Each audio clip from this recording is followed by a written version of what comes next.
রূপনারায়ণ নদীতে নতুন প্রজাতির মাছের সন্ধান। পূর্ব মেদিনীপুরের রূপনারায়ণ নদী থেকে নতুন প্রজাতির একটি মাছ আবিষ্কার করেছেন তমলুকের তাম্রলিপ্ত মহাবিদ্যালয়ের প্রাণীবিদ্যা বিভাগের গবেষকরা। আন্তর্জাতিক বিজ্ঞান সাময়িকী জুটাস্কাতে প্রকাশিত গবেষণাপত্রে এই মাছটির নাম রাখা হয়েছে বুটিশ বর্গভীমি। তমলুকের অধিষ্ঠাত্রী দেবী মা বর্গভীমার নাম অনুসারে বিদ্যাসাগর বিশ্ববিদ্যালয়ের অবসরপ্রাপ্ত অধ্যাপক ডক্টর তন্ময় ভট্টাচার্যের তত্ত্বাবধানে এই গবেষণা করেন তাম্রলিপ্ত মহাবিদ্যালয়ের সহযোগী অধ্যাপক ডক্টর প্রীতিরঞ্জন পাহাড়ি এবং গবেষক শুভদীপ মাইতি, সুদীপ্তা মণ্ডল ও মিতালি দাস সহ অন্যান্যরা। 2022 সালে জুন থেকে 2024 সালের আগস্ট পর্যন্ত রূপনারায়ণ নদীতে সমীক্ষা চালিয়ে স্থানীয় মৎস্যজীবীদের সহযোগিতায় মাছের নমুনা সংগ্রহ করা হয়। পরে ল্যাবরেটরিতে গঠনগত বৈশিষ্ট্য ও ডিএনএ পরীক্ষার মাধ্যমে নিশ্চিত হয় যে এটি বুটিশ গণের সম্পূর্ণ নতুন একটি প্রজাতি। গবেষকদের মতে এই আবিষ্কার রূপনারায়ণ নদীর জীববৈচিত্র্য গবেষণায় গুরুত্বপূর্ণ সংযোজন। সংগৃহীত নমুনা কলকাতার জুলজিক্যাল সার্ভে অফ ইন্ডিয়ার সংগ্রহশালায় সংগ্রহ করা হয়েছে। আপনাদের আবারও জানিয়ে রাখবো, রূপনারায়ণ নদীতে নতুন প্রজাতির মাছের সন্ধান।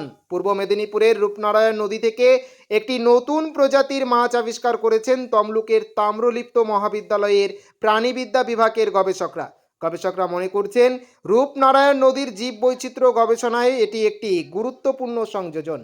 ব্যুরো রিপোর্ট, একে টিভি বাংলা। ইউনিভার্সিটির হেড ছিলেন এবং প্রফেসর ছিলেন, খুবই প্রাজ্ঞ মানুষ। আমাদের মানে সবাই তিনি গাইড করেন। আমার টিমে আমি ছাড়া আমার ছাত্র আছে শুভদীপ মাইতি, আমাদের আরেক ছাত্রী আছে মিতালি দাস এবং সুদীপ্তা মণ্ডল। এই তিনজন আমরা, আমি চারজন, আমার স্যার। আমাদের একটা গ্রুপ আছে, আমরা মলিকুলার ট্যাক্সোনমির কাজ করছি এবং জীব বৈচিত্র্য কি আছে আমরা দেখেছি যে পূর্ব মেদিনীপুর জেলা কিন্তু জলজ জীব বৈচিত্র্য খুব দারুণ, খুবই ভালো। হয়তো উপযুক্ত রিসার্চ বা গবেষণার অভাবে হয়তো আমরা জানতে পারছি না, কিন্তু আরো যদি ইনভেস্ট করে কেউ, টাইম, শ্রম, লেবার সব দেয়, পয়সাও লাগে, অ্যানালাইসিস করতে গেলে কিছু পয়সাও লাগে, ডিএনএ টিএনএ, তাহলে কিন্তু এখান থেকে অনেক জিনিসই বেরোতে পারে। আমরা দেখছি এটা কিন্তু যে কোস্টাল ডিস্ট্রিক্ট পূর্ব মেদিনীপুর, এটা কিন্তু enriched in biodiversity, aquatic biodiversity very high. এটা অন্যান্য জায়গা থেকে অনেক বেশি আছে, হয়তো দেখা হয়নি বলে এই জিনিসগুলো অতটা বেরোয়নি। আমরা এটা কন্টিনিউয়াস কাজটা আমরা করছি। মহাবিদ্যালয় এখানে একটা থিস নিয়ে একটা থিসিস হয়েছে এবং সেখানে একটা আবিষ্কার হয়েছে। তো এইটা কতটা ভালো দিক?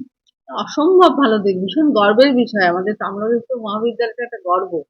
আর ও তো প্রীতি সম্পর্কে আমরা অনেকেই জানি, ও গবেষণা নিয়ে থাকতেই ভালোবাসে, আগেও করেছে অনেক কাজ, আবার করবে, ভবিষ্যতে আরো করবে, এটাই আমরা চাই। আরো কলেজকে এগিয়ে নিয়ে যাক, আমাদের কলেজ গৌরবময় হোক, উজ্জ্বল হোক আমাদের নাম, এটাই আমার একমাত্র কামনা। মানে আমি চেয়ার থেকে এটুকুই বলতে পারি। এর জন্য যতটা সম্ভব যথাসাধ্য আমরা ওকে সাহায্য করবো, চেষ্টা করবো আরো উন্নতি হোক, আরো ভালো হোক, আরো কিছু করুক, নতুন প্রজন্মকে নিয়ে এগিয়ে যাক, যারা নতুন নতুন আছে স্টুডেন্টরা। কিন্তু এইসব কাজ করতে গেলে কিছু ফিনান্সিয়াল বা কিছু অনেক কিছু হেল্প লাগে। সেক্ষেত্রে গভর্নমেন্ট বলুন বা কলেজ যে আছে তাদের সবার একটা সহযোগিতা হ্যাঁ, চাই। নিশ্চয়ই, অবশ্যই সহযোগিতা থাকবে, অবশ্যই সহযোগিতা। আমাদের পার্ট থেকে আমরা যতটা পারবো নিশ্চয়ই চেষ্টা করবো। এটা তো আমাদেরই কাজ, আমাদেরই কলেজের উন্নতি, এটা কলেজের সাফল্য বলতে পারি। ওর যেমন সাফল্য, কলেজেরও সাফল্য। এবং যেটা পাওয়া গেছে মাত্র, সেটা হচ্ছে যে রূপনারায়ণ নদীতে পাওয়া গেছে। সেখানে একটা বর্গভীমা মন্দিরের নাম দিয়ে করা হয়েছে। তো সেটা কতটা, এটা তো ভীষণ ভালো লাগছে। বর্গভীমা মন্দিরকে যুক্ত করে একটা নাম দেওয়া, এটা তো একটা বিশাল ব্যাপার।